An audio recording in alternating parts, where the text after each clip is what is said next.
We're here today in Port Huron, right under the Edison Depot. We're awaiting the unveiling of the young Thomas Edison statue. It's an exciting day. The weather's not so cooperative today, but we're still expecting a crowd anyhow. Port Huron High School Band, as well as the marching band from Northern High School here in Port Huron, will be attending the event. It should be a gala event here. Back in 1975, the Gannett Foundation commissioned the museum to erect a statue here in Edison Park. The museum then commissioned Mino Duffy, a local artist here in Port Huron, to sculpture the statue. She's been working on it since 1975, and here we are in 1989 anticipating its unveiling. There's some other activities here as well. The Edison Depot will be open for the first time to the public. There's displays in the depot from the museum on Edison. There's even an Edison press that young Tom Edison used on the train when he was a boy, a replica of the press. And it's even workable. There will be the schedule. We're printing out the day's events on the back of the program. So that ought to be fun. There's balloons. We have the Girl Scouts and the Boy Scouts here blowing up balloons that will be given away, as well as free cider and donuts.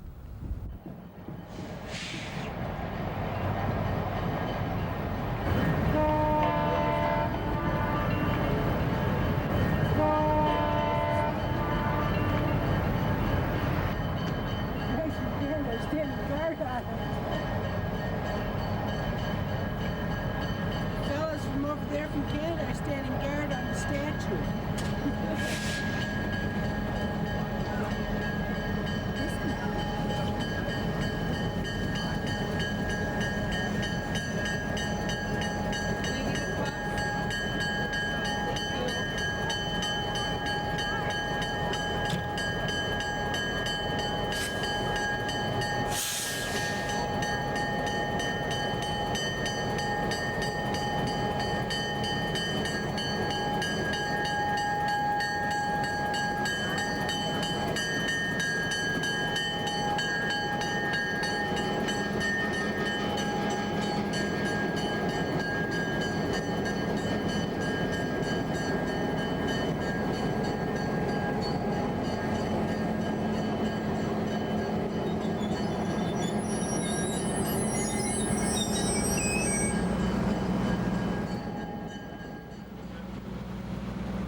Festivities and unveiling of our new statue to young Thomas Alva Edison. Young Tom Edison, he was known as Alva Edison then, lived in Port Huron from ages 7 to 17 in a residence that was less than 600 yards, right almost straight off to my left. Young Tom Edison, at this time in his life, was a time that his curiosity peaked, and it was the very beginnings of his entrepreneurship. It was while he lived here that he first recognized that when he saw a need, he himself had the ability and the talent and the creativity to fulfill that need. In later life, that would lead him to invent over 1,000 different items that have made life easier for all of us here today. Indeed, young Tom Edison ventured from Port Huron to light the world. On behalf of the City of Port Huron, I would like to introduce Mr. Pat Cogley, Mayor Pro Tem for the City of Port Huron. Thanks, Wayne. Thank you. On behalf of the City of Port Huron, the residents of the City of Port Huron, I want to take this time to thank the Gannett Foundation, the Times-Herald, Museum, and the Duffy family for their generous contribution to the City of Port Huron. I know that all of the children will be especially pleased with this, as I'm sure all of the citizens of Port Huron will come to be very proud of this statue. Again, I wish to say thank you for them and for all the citizens of Port Huron. Thank you very much. Thank you, Pat. This statue of young Tom was commissioned by the Museum of Arts and Industry, and we have with us today their president, Mrs. Dorothy Henry.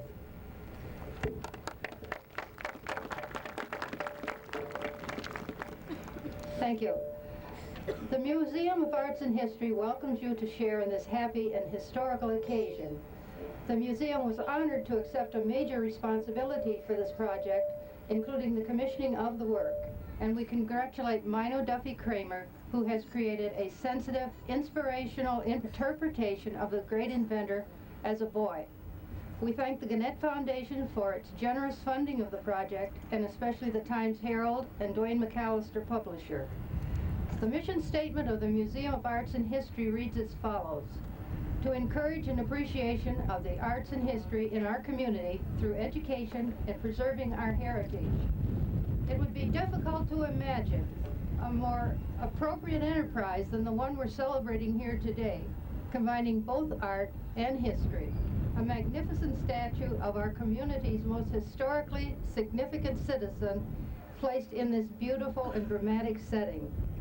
Our community has had a proud historical past, and no part is brighter than our ties to Thomas Edison. On behalf of all who worked so long and diligently to make this day possible, we present the statue of Thomas A. Edison as a boy to the community. Thank you, Dorothy.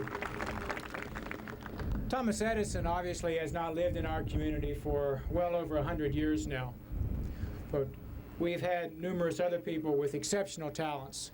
Fortunately, one of those people with the most exceptional talents was willing, indeed anxious, to accept the unique challenge of capturing Tom Edison's personality as well as his likeness.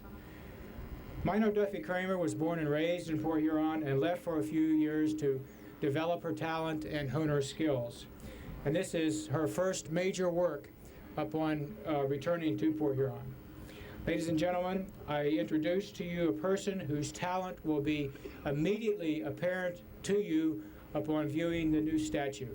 Mino.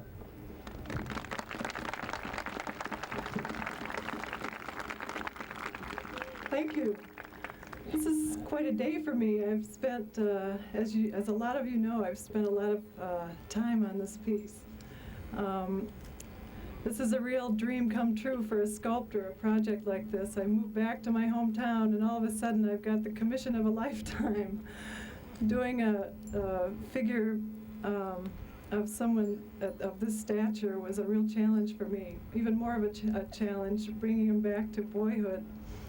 I spent many hours with that guy over there. He didn't talk much, but I learned a lot from him. In doing the research about what he was all about here, I learned a whole lot about what Port Huron must have been like in the 1800s. And for me, that was a wonderful addition to this project. It was very exciting. It's made living here a much richer experience for me. I want to thank Mr. Dwayne McAllister and the Gannett Foundation, Mr. Steve Williams and the Museum of Arts and History, and Mr. Dan Martin for giving me a chance to do this project. But mostly, I'd like to thank Mr. Thomas Edison for reintroducing me to my hometown. Thank you.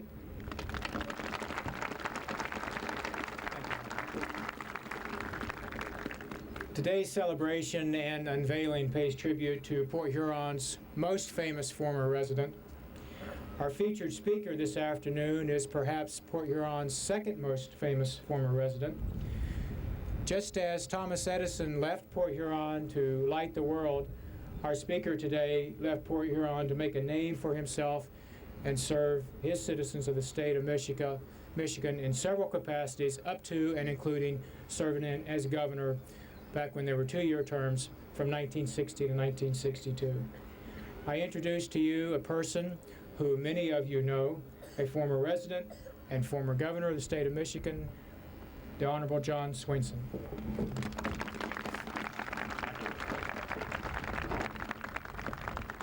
Thank you very much, Mr. McAllister, and Mayor Pro Tem Pat Cogley, President of the History Museum, Dorothy Henry, our sculptor, Mino Duffy, and to my right, the great-grandson of Thomas Alva Edison, Barry Sloan. Let me say I am delighted to be asked back.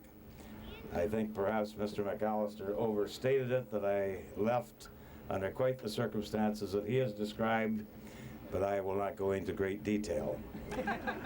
Let me say that I also want to recognize that there are some members of my family present here today who are still residents and citizens of this area.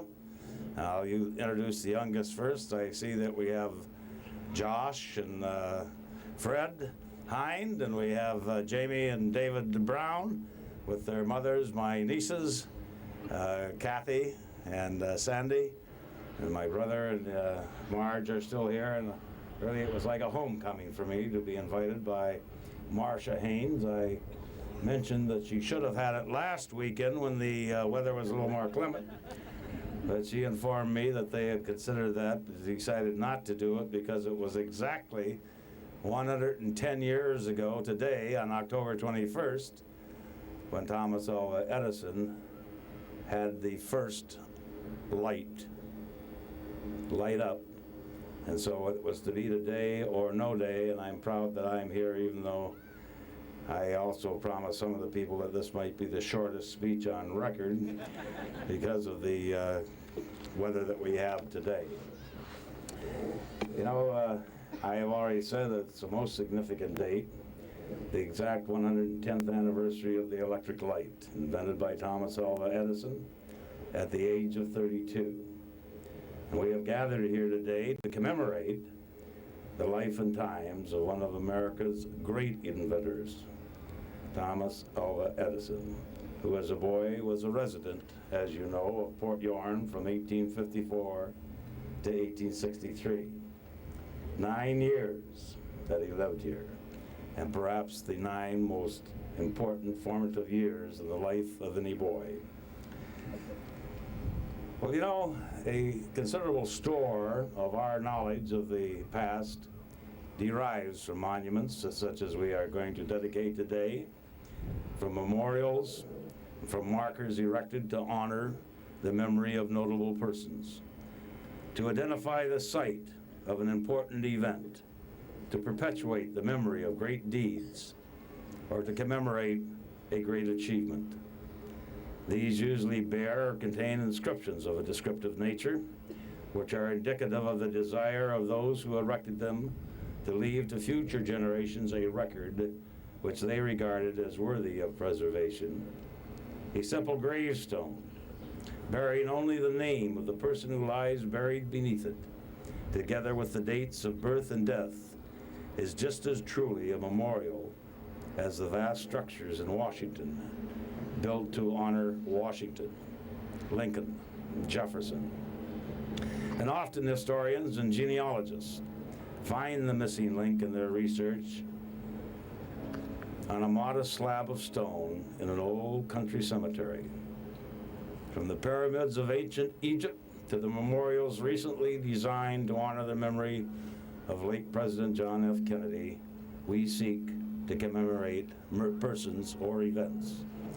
And you know, it's becoming more and more important in our lives, particularly in the last 2 or 3 decades. We are rediscovering our roots, our heritage, and we must preserve them.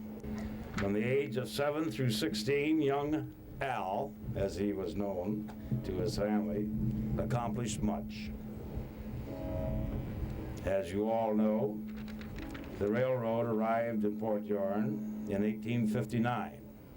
Thomas Alva Edison was a 12-year-old boy and applied and received the position of a news butcher on the train that ran between Port Huron and Detroit.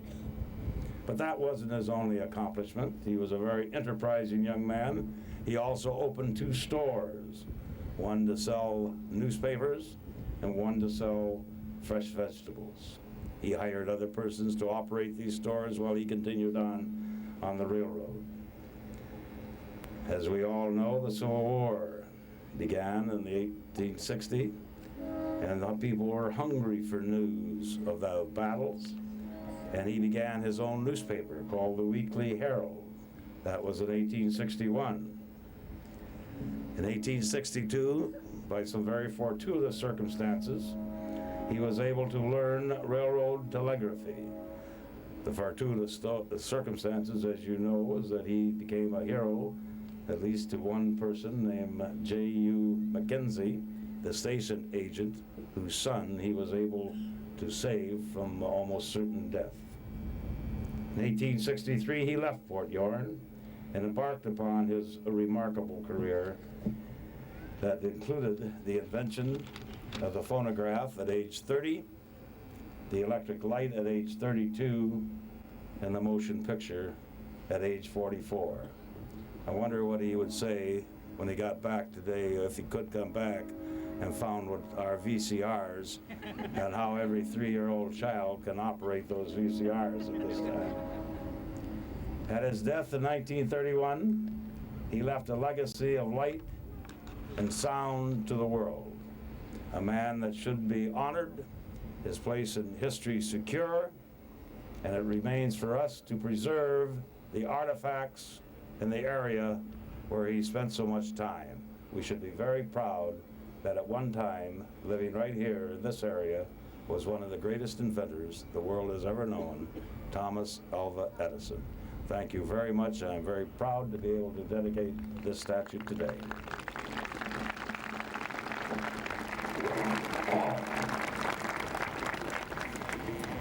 Thank you very much, Governor. To do the unveiling of the statue this afternoon, we are proud to have with us Mr. C. Barry Edison Sloan, great-grandson of Thomas Alva Edison. Assisting him will be our young scouts, and upon the conclusion of the unveiling, our ceremony today will be over. Our ceremony will be over, but not our celebration. We invite you to join us at the depot over here, where we will be putting on a couple of presentations. Mr. Drew Burgess, a junior at Port Huron High School, has taken on the role of young Tom Edison and will be giving be telling short stories about himself. Also, we'll be serving cider and donuts inside, and there will be a demonstration of a printing press similar to the one Thomas Edison used when he was riding the train between here and Detroit. I say a printing press similar to the one used because the very one he used, believe it or not, is believed to still be buried in the basement of his home site a few hundred yards to our south. Barry Sloan's grandmother was Madeline Edison, who was the daughter of Thomas Edison and his second wife, Mina. Barry lives in Woodbury, where he is in the real estate business, has served some time in city council, and I'm sure that was an interesting time for you as well. So we welcome Barry Sloan to do the honors of the unveiling for his likeness of his great-grandfather. Okay?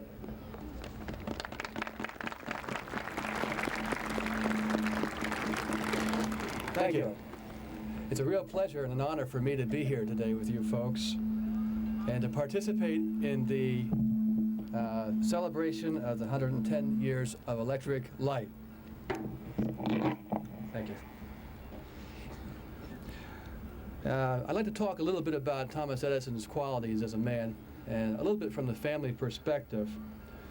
One of the most extraordinary characteristics of Thomas Edison was his insatiable curiosity and his education.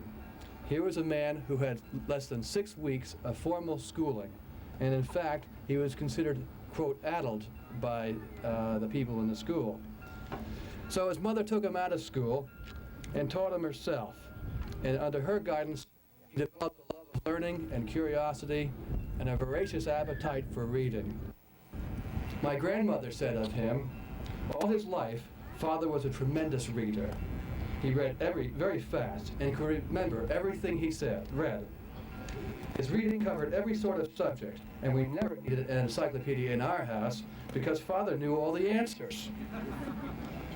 It amused me to read in the newspapers at various times when some opinion of Father's had impinged on someone's toes that Edison was not qualified to speak on such and such a thing, but he should keep to his own subject. It would have been difficult to say what that subject was. History, chemistry, medicine, music, current events, everything was grist to his mill. Sunday morning found our living room deep in newspapers. I think he read a half dozen or so, innumerable magazines, and the ever-present scientific reference books. Edison had great patience, perseverance, faith, and a huge capacity for work. His description of his approach to discovery demonstrates this quality.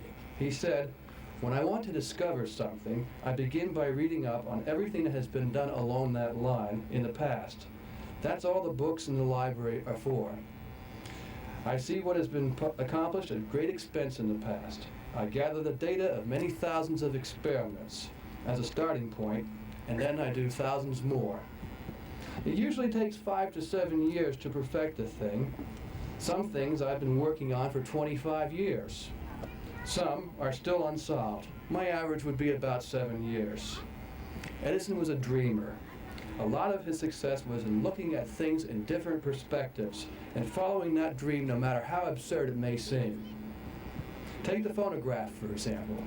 Imagine coming into work on Monday morning and your boss hands you a scrawled piece of paper with unrelated parts on it and tells you, make this, and you have no idea what you're making. Well, that's precisely what happened to Edison's associates one morning. Imagine their puzzlement when he started speaking to a machine. Mary had a little lamb, he said. Imagine their upright astonishment and disbelief when that machine talked back. Well, I've talked a little bit about the man who had a profound effect on each of us. The qualities I've talked about are as important today as they were then. His love of learning, his curiosity, his ability to dream, and his perseverance. But the most important quality of all was his love and his passion for what he did. Thomas Edison and Mino Duffy Kramer share something in common. Both are creators. Mino understands the dreaming, the patience, the hard work, and the near mystical connection with the work, and also the love that are necessary in order to create something of beauty and of worth. So did Edison. To Edison, his work was so intensely interesting, it was play. Here was a man who found his bliss and he followed it. Imagine what a grand world this would be if each of us found our bliss and followed it with the same unswerving faith as Edison did. To me, this statue here today and this ceremonies here are more than commemorating Edison's great contributions. They are to remind each and every one of us that we too have the capacity to dream, to create, and to contribute to our world in very significant ways. We today are reminded as a community and as individuals that the great possibilities are here now. Thank you.